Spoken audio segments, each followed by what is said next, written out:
I think when we think of orgasms, people are thinking that that's good sex, right? They're like, oh, well, that's amazing sex if you're having all these orgasms, which isn't really the case because a lot of times when we think of like good sex or what even sexual pleasure is, it's not even around the act of having sex, it's everything that leads up to it, it's everything that's after it. And a lot of times, orgasm isn't like the top five things that I would even say are related to like how I would define having good sex or having pleasurable sex, right?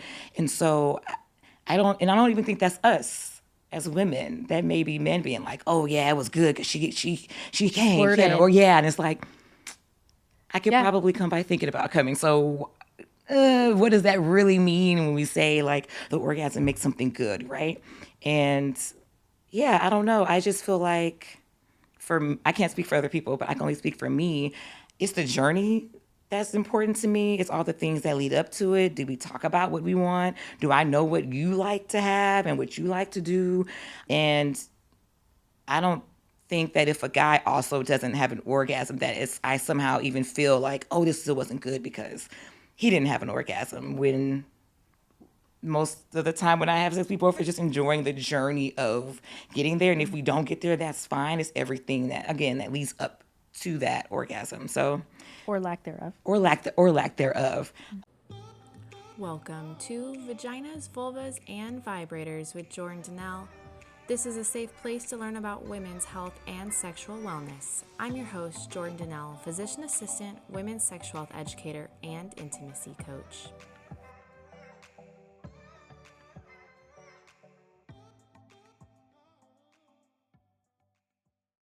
This podcast is intended for educational purposes only. It is not intended as medical advice. Please seek your medical professional's direction and guidance. The views and opinions on this podcast reflect my own and my guests and are no representation of any institution or organization that I work for. Welcome back to the Vaginas, Vulvas, and Vibrators podcast. Today I have my girl Amber here, and I'm so excited to chat with Amber about all kinds of sex things as a researcher. She's going to tell us about herself because that's way better than anything that I will do. So Amber, tell me a little bit about what you do. I'm a social and behavioral research scientist and community engaged researcher. My program of research focuses on HIV and STI prevention, women's sexual health with a focus on STIs, and stigma minimization with a focus on STIs as well. And we are both on the board for Something Positive for Positive People, which is really stigma minimization for herpes in particular, which is actually how we met. Yeah. And yeah, so when we look at like pleasure, well, before we even talk about pleasure, you recently did a course called the Pleasure Class. Yeah. Class. So tell me how your work relates to pleasure and women's pleasure in particular. I guess I could just go all the way back. And I first got introduced to doing research to do like HIV prevention and relational health with gay male couples. Love the work. I love qualitative work, which is like focus groups, interviews, and learning about people's experiences. And a lot of times, like pleasure would come up, but I kind of was like, okay, like you're in a relationship, that makes sense. And so when I started shifting and really focusing on HIV prevention with Black women and sexual health with Black women, I was like, okay, like we're talking about sexual health assessments and background and HIV and STIs and their thoughts about this, but sexual pleasure wasn't something that would come up. And then when it did, it was always like this pause and people wouldn't really talk about it. And I would be like, okay, what is this? Like, why is it so hard for us to talk about sexual pleasure? And so I would talk to colleagues and friends. I started reading a lot of books and articles and being like, okay, well, even when I think about myself, like I wasn't taught to talk about sexual pleasure growing up. I was taught to have a healthy understanding of sex and healthy relationship to sex so that way I wouldn't associate like fear and shame with it. But I never had conversations about pleasure. And so in my work, I always see, and in people's other work and research, I always see all these interventions around like sexual health and all these things. And I'm like, okay, great, where's pleasure? And if we're not going to center sexual pleasure, then how are we centering sexual health in general, especially for women across the lifespan, older women, younger women? Like, how are we talking about that? Because it's central to our overall well-being. I love that. Why do you think that sexual pleasure has been excluded from so many of these conversations? Well, That's a good question. Sexual health in general was never really like historically centering women the way we think anyway. It was really around like, how do we have women have more babies? And we don't really care about their pain in the process, right? If we go back in the day when women were like complaining about not having pleasure, it was called something else. And then it was shame associated with it, or like, you shouldn't want to have pleasure. That's not your job. Your job is to like be here, have babies, take care of your husband type of thing. So if we think of that historically moving forward, it's like, I'm not shocked that we still don't care about women's sexual pleasure. But now there is this push in like what the last like maybe 5 years to like really include that into sexual health, which is beautiful. But still, women aren't comfortable even talking about sexual health. So like, Well, and you say there's a push to include it in women's sexual health, but at what level? Because that sure as hell is not young. That is, for me, I feel like kind of our age group and all of us who desire to learn about it, but it's not included in any education programs. yeah, I agree. And then you don't really learn about it till you get into higher academia, right? And so you get to like that master's doctoral level. And then still, that's if you're seeking it, if you're desiring to learn about it. I just kind of like came across it and was like, oh, how do I view sexual pleasure? And am I having what I consider pleasurable sex? Are all the things and components included? And if they're not, how do I seek it? But that really did take me wanting to have that information. But this newer generation is different. They are talking about it. They are having these conversations. It's us in between. It's the 25 to like maybe 40, which is a huge range. But like, we weren't given the opportunity to be okay talking about sexual pleasure. We weren't given the tools to talk about it. There is still a lot of shame associated with wanting to have pleasurable experiences, even if we're talking about outside of sex. So yeah, I say now, like in the last 5 years, which isn't that long, because you have a lot of researchers that are coming out who are being like, no, we need to talk about this and we need to include it in sexual health. And these are some ways that we can do that. Well, and I'm sure you're familiar with Dr. Ashley Towns, her work in Black women's pleasure. I've had her on the podcast years ago, and I just saw today she got a job in Texas. And I'm like, ooh, we might have to connect again, but neither here nor there. But pleasure, like, there's the orgasm gap when we start looking at that. There's so many components of pleasure lacking for women. And let's talk about the orgasm gap. I know you talked about this, I believe, at your pleasure class. Like, what is it? I wouldn't say there's a gap, but there's a lot of things that go into it, right? Like, not every woman can reach a climax to have an orgasm through assertive sex, like penis and vagina or penis and anal. Oh, also, I should probably say I am a cis-het Black woman. I am monogamous. So when I speak about things, I'm speaking from a Black woman's lens, and I predominantly have sex with men. And so I can only speak for that. So when I say penis, vagina, penis, anus, I'm trying to make sure I'm just using the correct lingo, but I want to make sure people know that, so they're not like, wait, I don't have sex with men. I'm like, sorry, I can only speak from this lens. But yeah, and not every woman can reach an orgasm through having sex vaginally. But Most then don't. Most don't, yes. But there's also women who don't have orgasms from a guy giving her oral sex or head or whatever other words people call it. But like, that's not a thing that happens normally, but I think a lot goes into it. There's psychological blocks around that. There's sexual pain that people are experiencing that is not being spoken about. That's kind of being erased when people go talk to their providers about this. There's also us not being vocal about our needs in order to have an orgasm. And it's also us being kind to our partner by not speaking up and saying what we want them to do in the moment of having sex, so that way you can get to an orgasm or reach to orgasm, whatever terminology people like to use.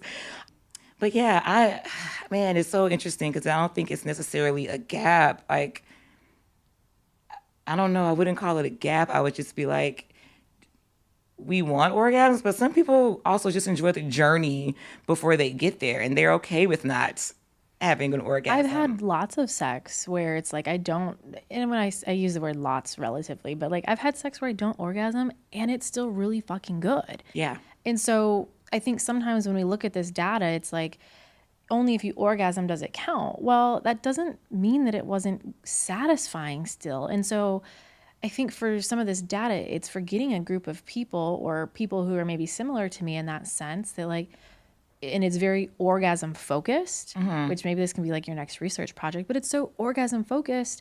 And here we are in the sex positive space trying to take things away from orgasm being the grand finale, orgasm being the thing, the it thing that you're chasing, and more just enjoying it. And so why isn't that included in research, or is there a research that's been done about that? Yeah. It's funny you say that. I think when we think of orgasms, people are thinking that that's good sex, right? They're like, oh, well, that's amazing sex if you're having all these orgasms, which isn't really the case, because a lot of times when we think of like good sex or what even sexual pleasure is, it's not even around the act of having sex. It's everything that leads up to it. It's everything that's after it. And a lot of times orgasm isn't like the top 5 things that I would even say are related to like how I would define having good sex or having pleasurable sex, right? And so I don't even think that's us as women. That may be men being like, oh yeah, it was good because she came, or yeah, and it's like I could probably come by thinking about coming. So what does that really mean when we say like the orgasm makes something good, right? And yeah, I don't know. I just feel like I can't speak for other people, but I can only speak for me. It's the journey that's important to me. It's all the things that lead up to it. Do we talk about what we want? Do I know what you like to have and what you like to do? And I don't think that if a guy also doesn't have an orgasm, I somehow even feel like, oh, this still wasn't good because he didn't have an orgasm, when most of the time when I have sex, we both are just enjoying the journey of getting there. And if we don't get there, that's fine. It's everything that leads up to that orgasm. So, or lack thereof. Or lack thereof. And also a lot of women aren't, if we're having orgasms, a lot of women aren't having multiple orgasms, which people are like, oh, she came 10 times. And I'm like, but that's not everybody. Some people may only come once, and like, they're like, all right, like we can keep having sex, but I probably won't reach another orgasm again. So what does that mean when we talk about it? I think there's, when it comes to sex, there's just so many like reaching for the next thing, right? Like, oh, this is what it should be like, or expectations with sex, expectations to squirt, expectations to orgasm, expectations to have multiple orgasms. And there's all these expectations about what it should be, rather than us just figuring out what the fuck we actually like and having sex that we individually enjoy. Yeah, I agree. I think it starts with us as individuals. Like, I know, and a lot of women don't know what they want. We can tell you what we don't want and the experiences we don't want to have. But when you actually, like, if I sit down, and I've done this with like a room full of women, it's okay, what do you want? I'm like, what do you want when it comes to like having sex with your partner? Like, what does that look like for you? Then it's quiet. And it's like, what do I want? What do I? And I'm like, do you want comfort? Do you need to feel safe or safer? And what are those things that make you feel safe or safer? Do you need foreplay? Or do you want to just get in and take the clothes off and let's go? Like, what is that for you? And I think a lot of women just don't know, but it takes you time exploring what that is for yourself. And sometimes that's even probably exploring self-pleasure and figuring out what you like. Maybe your partner wants to use toys and you're like, I'm not comfortable with that, because you don't use toys by yourself. So why would you do that with your partner? And so maybe the first step is, maybe I should buy a toy and see how I like it. And if I don't like it, it's like, hey, babe, sorry, I actually don't like toys. Can we do something else? Well, and even at that, like, just because you don't like one doesn't mean you won't like a different one. Yes. So prime example, last night, I don't know if you heard,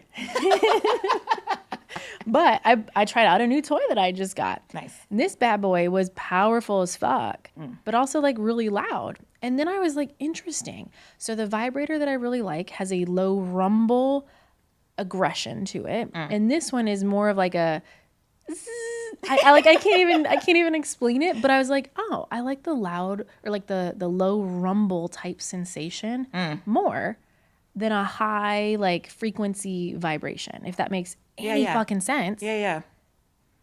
It's preference. Yeah. So my point to that is that just because you don't like one doesn't mean you won't like another. Yeah. And so I think even when we think about like, I have a rule, and I talked about this in other podcasts, but if you try something once, always give it a second shot, because the first time is probably, there's mishaps. It's more likely to not go well, or learning opportunities. Yeah. And so when you do things multiple times, you have that opportunity to try different things and give it multiple attempts. And just because the one toy didn't work doesn't mean another toy won't work. Yeah.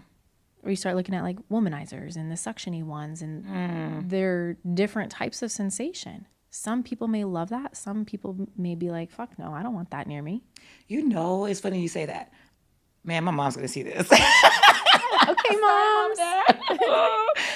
I can't, for a long time, like an insertive, I was like, I can't. And I tried, I'm like, the sensation was too much. And I'm like, I don't like this. Like, I'm okay with like just a little vibrator, that's it. But insertive things, I'm like, I don't know how I feel about that right now. So in the last couple of months, I'm like, you know what? Fine, let's just give it a go. And I was like, oh, this is interesting. Okay, maybe it's the type of toy. It's how loud it is. It's how it looks. Because some of these toys are like this big, and then it's like you're using this much of it. I'm like, why is it so big? How many hands are supposed to be on this for this huge thing? Like, and so yeah, I find that I agree with you. Finding out what you like and all of that's important too, especially if you're talking about bringing a partner in and using it with someone else. I think it's also kind of makes it a little bit different, especially if you're just now getting into toys or using toys and then someone else wants to be in, and you may be feeling, it may feel like a little intimidating to be like, you want to use it with me? I just started using it myself. Well, and on that note too, toys that I love by myself, I don't necessarily love partnered. Yeah. And so I have some toys that I love partnered, some that I don't. And so I think that's also part of it. Like, just because you like it alone doesn't mean you'll like it with somebody else. Yeah. It's all a science experiment. Yeah. And it's all just trying new things and seeing how they feel. And seeing what you like and don't like. But, ooh, that's a great segue, because that's where you start. What do you like? What don't you like? And you can also figure out what sensations you like or don't like. Like some people like a lot of clitoral stimulation. Some people don't. And they're like, please don't. Like, it's too much. I don't like that. Some people don't like men to give oral sex. Some people do. For a long time, I did not want someone to do that. I'm like, no, I'm good. I had a bad experience. I wasn't on some, let's try it again. I'm like, you know what? Let's take a break. I don't want anyone to go down there. I have to like almost reconnect with my body to be okay with someone going down there again. I mean, now it's fine. But even then I'm like, you can do it. You can. Yeah. I'm indifferent. It's not a requirement right now, but really kind of taking that, for me, that self-play, self-pleasure, and really figuring out what I like and don't like helped me to even be vocal with a partner to be like, actually, I don't like when you do this. Or, hey, you can't, I'm trying not to curse. You can curse all you want. I'm trying not to curse no more. 2026 is hard. Oh, got it. Trying not to. But it's like, hey, you can't do that with me like that. You know, like you can't, calm down. Like you gotta, no, move to the left a little bit. Okay, there we go. Like, but people don't even have the confidence to vocalize it in the moment because they feel like it's gonna ruin the moment. It's gonna, like, I don't want him to feel this way. And then and by doing that, they negotiate their own pleasure in the process, which I think is so crazy. And I'm like, I don't want to negotiate my pleasure with you. You know, I love that we're bringing this up. My friend Hannah, the Libido Fairy, we're doing a podcast, or I think by the time this drops, that one will have dropped as well. And she talks a lot about like the pleasure menu and picking off of a menu. She has a menu. Go check it out if you don't already have her menu. But I think that's such a helpful tool in like when you're exploring, how do you know what you want? Well, if you don't know where to start, sometimes having a menu in front of you is helpful. And a lot of times when you like go to a Chinese restaurant or you go to Japan, go to a foreign country, you look at a menu, it's not translated. You just start picking. And that's the same thing with sex. Sometimes these things aren't translated and you just try something and you're like, okay, let's see how this goes and change it up based on what you like as you're going or next time even. Yeah, I agree. But I also think it's a little bit important to maybe do that before you start having sex too, because I think a lot of that fear or like shame that comes into play after you have sex is that you didn't kind of figure out these things. Like I think it wasn't until I'm 35. It wasn't until my late 20s, early 30s where I was like, oh, I can tell you what I want and you'll do it. Oh, but when you're younger, no one's, I guess as women, you're like, oh, I'm here to please and whatever he wants to do. So then you figure out these things in the act, right? When you see movies and you see these things, everyone's always like, oh, like you figure out, you learn someone's body and like you start to learn like if they do this, they like it or whatever. And I'm like, that's false. I don't know who made this up because a lot of comfort in with this partner and time has gone in for you to be able to explore like that during sex with somebody. But like two or 3 weeks in and someone's trying to figure out what you like in the act, a lot of times I think there's a lot of things that happen that you don't like, but then there's this fear of like, oh, I don't want to tell them I don't like this, so I'll like kind of like, Oh, wait. yeah, be okay with this pain, I guess, that I'm feeling for these 30 seconds until we can switch. And I'm like, oh, that's so unfortunate because I don't like that. Like I think I love the menu, and I think that kind of looking at it at the beginning to be like, oh, okay, these are the things I kind of excited to try and explore with you and experience, but these are the things I'm really not okay with right now. And I want to know that if while we're having sex, can I be like, hey, wait, I don't like that. Don't do that. Don't touch me there. Don't kiss right there. Like, but people don't have the confidence yet or that, I don't know, I want to say almost self-esteem to be able to have that conversation while also having sex. Yeah. I think too, it changes. So what we like today may be different than what we like next week and next month, next year, 5 years from now. Our body changes in so many different ways. And so it also is just like permission to explore and continue exploring. And you're literally never done exploring. I agree. I love the journey. Yeah, back full circle moment, back to the journey. Yeah. So tell me, what kind of research is currently being done on women's pleasure right now? Ooh. So Dr. Candace Hargens came out with the book Good Sex. Oh, the one you're literally reading. I'm literally right now? reading it. Okay. So I had a friend like a year ago just be sending me papers on things to read because I was like, maybe like 2 or 3 years ago, I was like, hey, I realized that I've never like taken a sexuality course. I've never done any of these things. So I started taking courses and sitting on classes and reading books and reading articles because I'm like, I'm a big believer that knowledge is power. And the only way that I'm going to know about anything is to like improve my understanding of it, right? And so a friend of mine not too long ago was like, hey, I'm going to send you a couple chapters of this book and, you may like it. And I'm going to send you some papers this person is also published as well. I'm like, all right, cool. Like, let's see what this is about. And it was so good. Like, the book is really good. Like, if you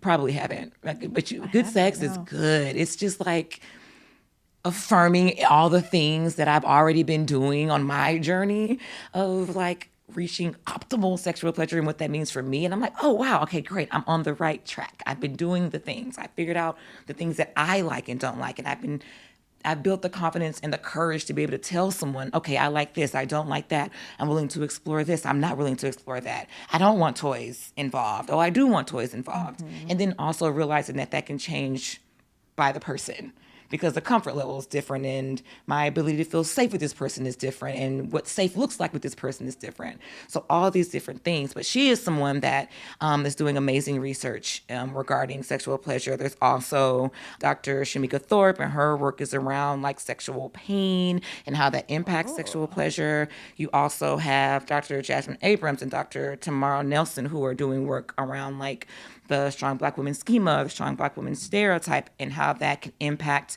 like our like sexual scripts that we use, or how that impacts our ability to not negotiate, but like talk to a partner about what we need to feel safer during sex. And so you have all these, and all Black women are doing amazing work in the sexual pleasure space.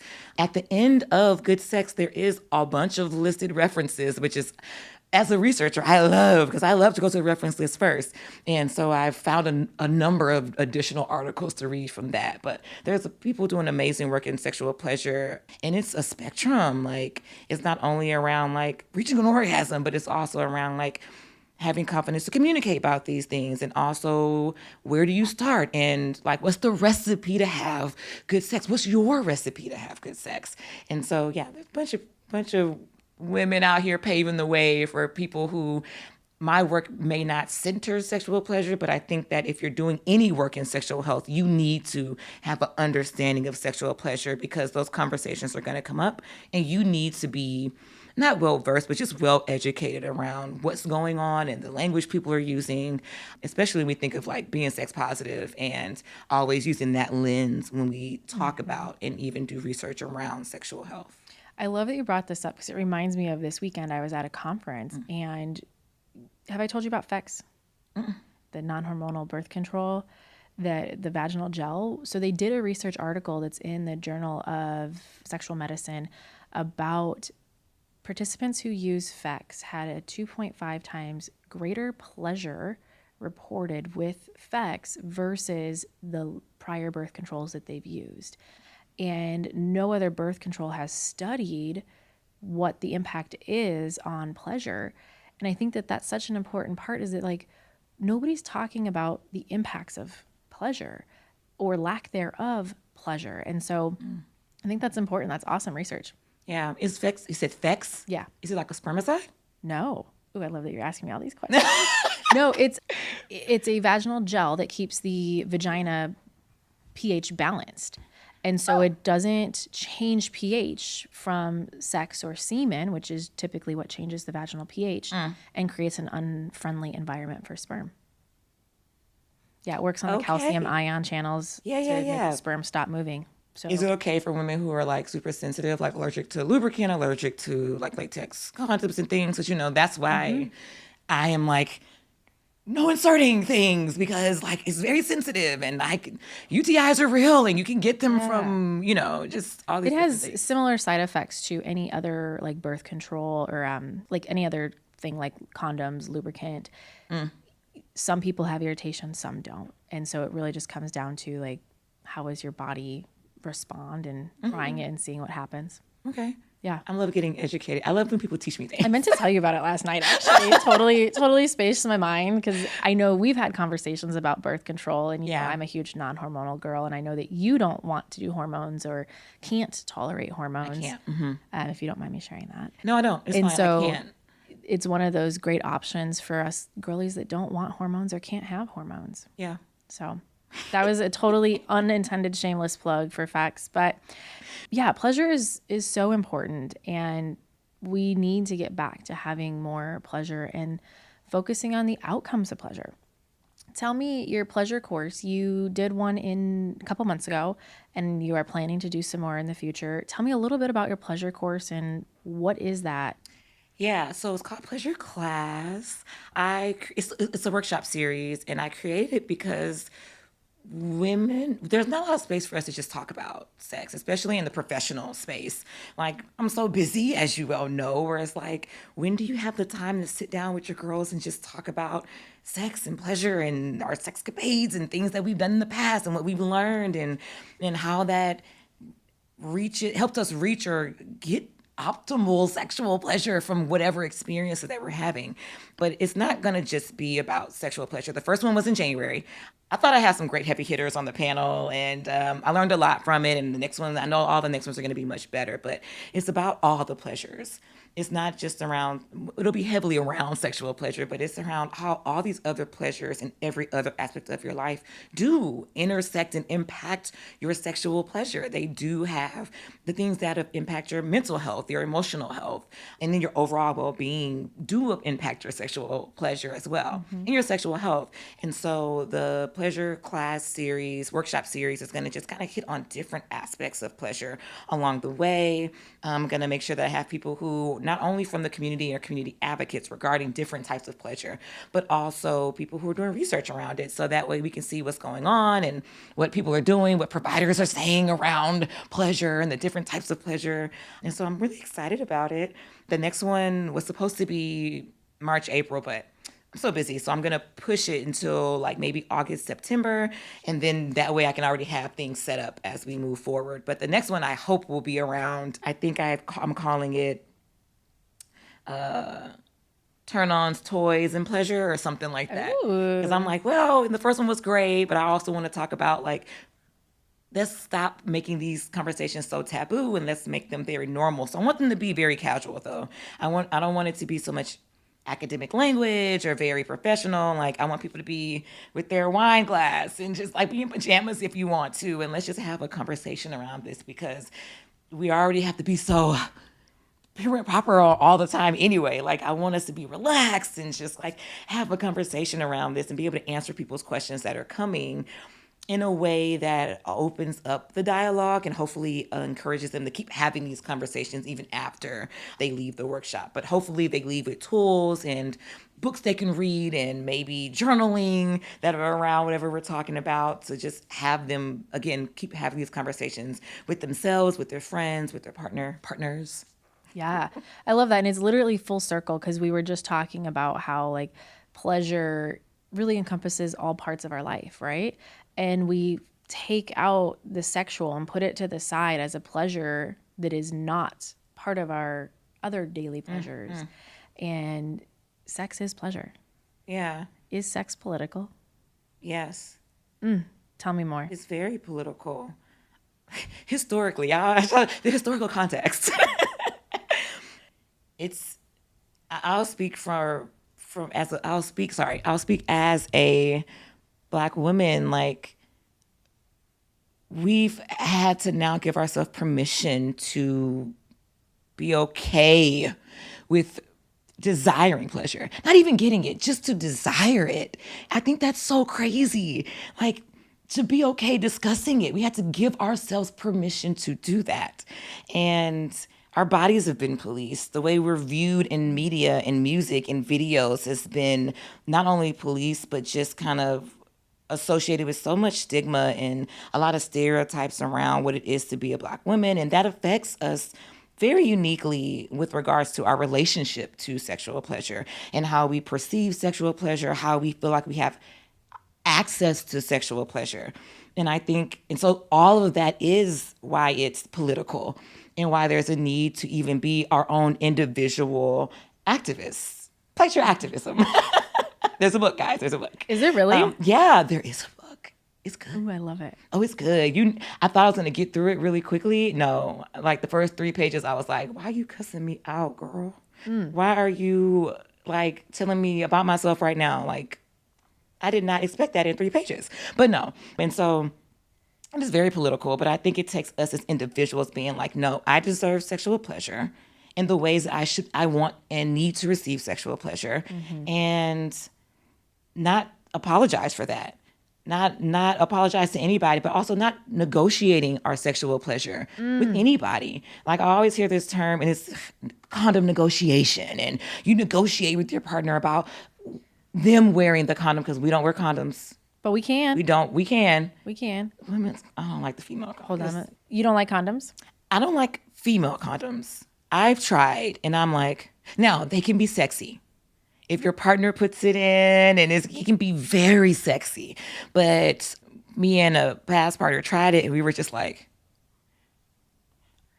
what is happening? I don't like this. And then he could feel the inside and I could feel it. And I was just like, I don't like it. I like when you wear it. And I'm like, I don't know if I like it because that's what I'm used to or if it's just not, I don't like the feeling. I don't know. But yes, we can wear a condom, the female. But if we were talking about a lot of people as a whole, that's not something that's just always sold in every single store. You can't find that everywhere. And so like, I'm pretty sure some people are like, there's a female condom. I don't know, but I think you might even have to be prescription only. I didn't know that. F2C is the brand in the U.S., if I remember correctly. I don't remember. I don't know. I've only used it maybe twice, and I was like, I'm okay. I got one at home. I should try it. Yeah, you should. No, you should. You should. I'm always like, if I'm going to tell people to use condoms, then I need to use condoms. In all the forms. If I'm going to say use barrier methods, then I'm going to try to use all the barrier methods and see which ones I like and don't like. Okay. Shameless condom plug. Have you tried the Flex from One Condoms? Yes, it's like it's like 2 different colors, like a purple and yellow or something like that. No. It's like flat. No? No. That's not it? I don't think so. I'm going to send you home some. Okay. This is the best condom I've ever tried. It is so thin. It's got like graphene in it and it's like super, super thin. And it actually, like, I'm not a condom girl, but I made a reel about this a few weeks ago where, like, when you find the right condom for you and your partner, it is so much better, because I definitely am not a condom girl. I don't love condoms. But at the end of the day, like, I have to use condoms, or it's at least negotiated. I'm like, Well, okay, so sidetracking back to negotiation, you brought up the word negotiation, but we also use that in like kink spaces. Yes. So were you saying that like it's not negotiable? This is what I mean. If sexual health for a long time has always been like risk reduction, right? We don't want to have unintended pregnancy. We don't want to have people acquiring or transmitting STIs. So it's very like associated with risk, right? And when you associate anything with the word risk, you introduce stigma towards it. And so even when we talk about like negotiation, that word implies that like I'm going to get something or I'm not going to get something, and that's it, because we're negotiating, or I'm only going to get a little bit, but I'm not going to get all, right? And so when we talk about condom negotiation, it's like when I think of the word, I'm like, oh, so if you want to use condoms, and I'm not saying that you have to, for me, but if you want to use condoms and you're like, I have to negotiate with my partner, meaning I'm trying to convince this person to use condom, you put the condom on, we use condoms when we have sex. Whenever I hear that, I'm like, oh, so this is something that you feel like is a non-negotiable. Like if it's someone who's like, no, my non-negotiable is that I have to use condoms, and then you're negotiating with your partner about it, I'm like, oh, so you're negotiating your pleasure. And when you put it in that perspective, people are always like, what do you mean? And I'm like, if you tell me that this is a non-negotiable for you, Then why are you negotiating negotiating it? And if you not using condoms then has you in your head during sex, then that's impacting your sexual pleasure, because it's not a pleasurable experience for you now, because now you're in your head about, we're not using condoms and this is going to happen. And you're not saying anything during the act, but in your head, you're thinking these things. So now you're already becoming disconnected with your body and disconnected with your nervous system around this experience that you're having. And so when I hear that, I'm like, oh, you're negotiating your sexual pleasure. Wow, I'm sorry. Like, I'm sorry that you feel like you have to negotiate that. And I'm sorry that this person is making you feel like you have to negotiate that. I'm not negotiating my sexual pleasure for anybody. Well, and as you're saying this, I'm also thinking too, like when you're in your head, it takes you out of the moment of sex. So now, like, is the sex even pleasurable for you? Because you're in your head. How are you going to relax, be present, and come if you're going to come? You probably won't. Yeah. So that's Which is why we go back to like the having the conversation at the beginning. And like, for me, I have to use condoms. Yeah, I have to use condoms. It's a mental thing for me. I'm also someone who doesn't want children. And so for me, it's really around like, I don't want to have a kid with you, and I don't want to accidentally have a kid with you. Like, I don't want to do that. And so I can't even enjoy it if the guy's not wearing a condom, like we won't even start to have sex. I'm like, nope, I can't even do it. But it's really sexy if a guy's like, there is put it on and he's hotter. ready. And I'm like, oh my God. I have this partner who it's non-negotiable for him, which is amazing. And he always does it. I don't have to convince him. I don't have to encourage him. He just does it. And I told him recently, I was like, it is so hot to me that you use condoms without me having to. It's so sexy. Yeah. Like, you care about my sexual health. Thank you. Fuck yeah. Now let me, thank you properly.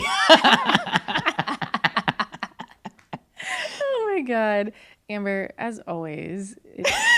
Well, I'd say as always as if we've done it before. Yeah. But it is always a pleasure to talk to you. And you have so much tea and so many juicy things for us. So thank you. Before we wrap up today's podcast, I have 2 questions for you. What is one thing that you are actively curious about sexually trying yourself? Ooh. What am I?